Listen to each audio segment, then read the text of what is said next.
The killer, Elliot Rodger's mass murder plot had come together over the course of the past year.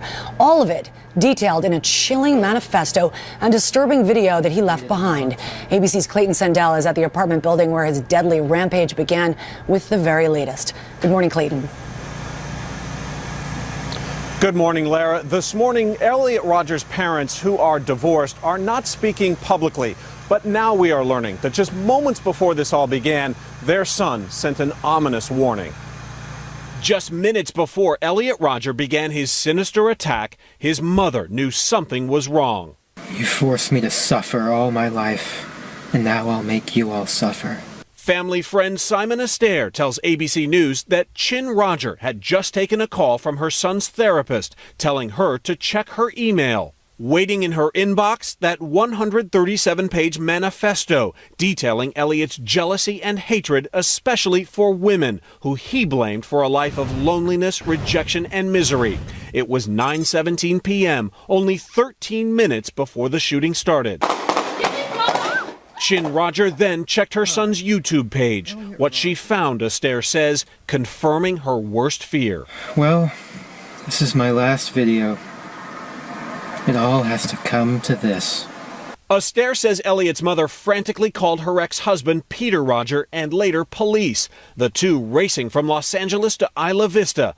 Along the way, radio reports brought news of a shooting. When they reached the police station, officers confirmed the shooter was their son. He was really upset about why is the world so unfair to him. Girls gave their affection and sex and love to other men, but never to me.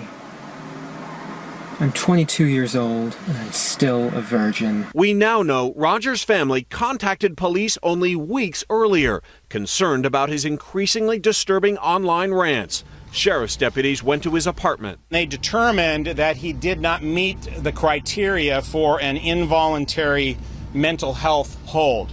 They found no reason to take action, but Rodger wrote that it would have been different if police had found his guns and his assault plan. If they had demanded to search my room, he wrote, that would have ended everything. Rodger's manifesto describes a life of deprivation and unfairness, but his Facebook page tells a story of privilege, expensive cars, designer sunglasses, and private concerts with Katy Perry.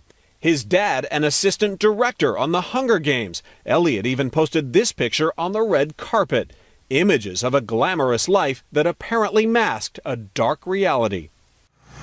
Now, because Elliot Rodger was never institutionalized for mental illness, it was perfectly legal for him to buy those 3 handguns along with hundreds of bullets. David.